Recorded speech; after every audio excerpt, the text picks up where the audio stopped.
I watched Pumpkinhead on Paramount Plus. Does this movie hold up today? As a fan of both horror and pro wrestling, I'm going to combine these two worlds together in a movie review. I'm scouring Netflix, Amazon Prime, Shudder, Crackle, and so on to find some of the best and worst horror movies across streaming platforms to see whether or not they are championship worthy to buy a physical copy. Whether you're a die-hard wrestling fan or a horror movie enthusiast, this review is for you. Welcome to Dropkicks and Tombstones.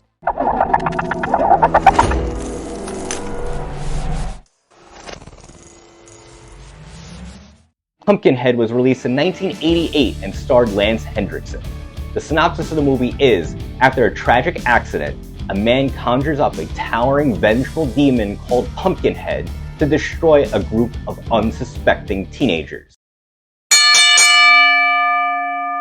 Some matches are slow, methodical builds, while others crank up the intensity right from the bell. When it comes to pro wrestling matches, I appreciate it both ways. I like to see the story kind of build, or I like to see the action just happen right from the start. When it comes to movies, though, I have a pretty short attention span. In fact, I use the first 3 minutes of the movie to make my judgments on it, whether or not I want to continue to watch it.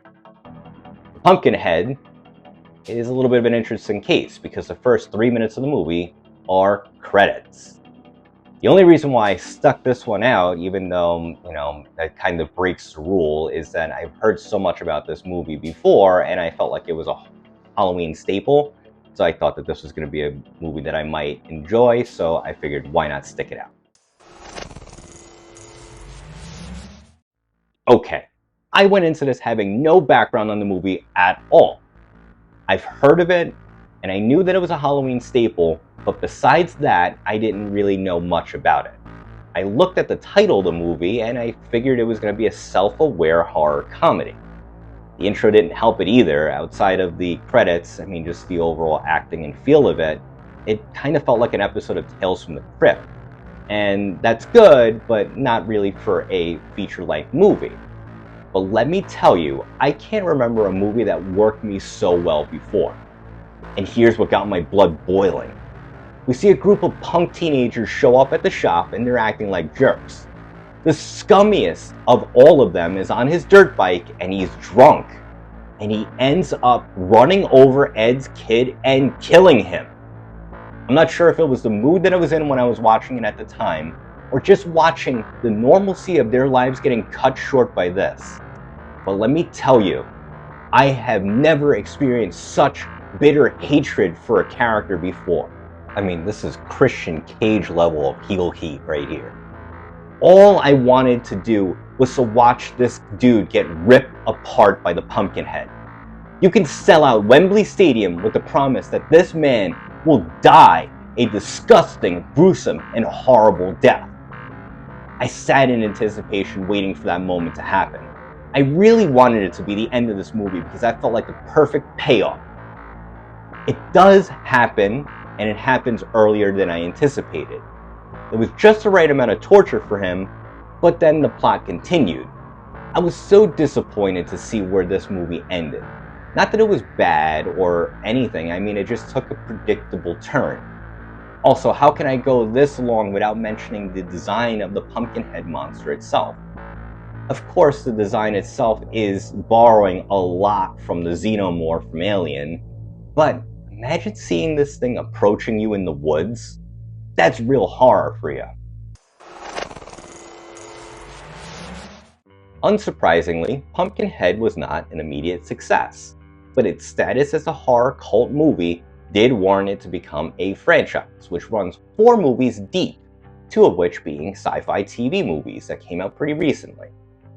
The second movie went straight to home video and loosely follows the original, while the 2 sci-fi movies are directly tied to the original, with Lance coming back to reprise his role as Ed.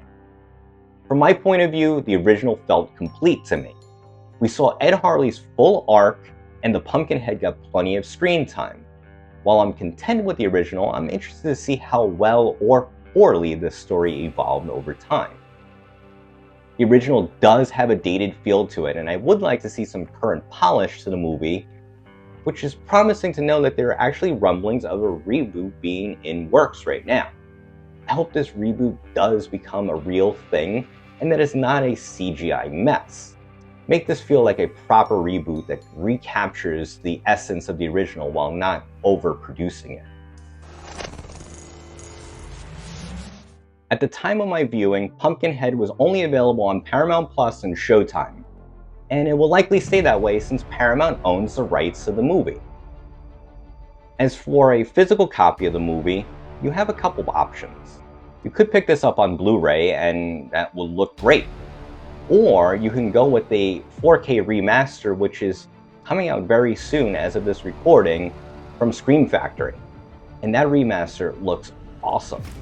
There's 3 hours worth of special features and documentaries and commentary tracks that really round this out and really give this treatment to the movie that it does deserve. This is going to be the first time that I can ever remember pre-ordering a movie.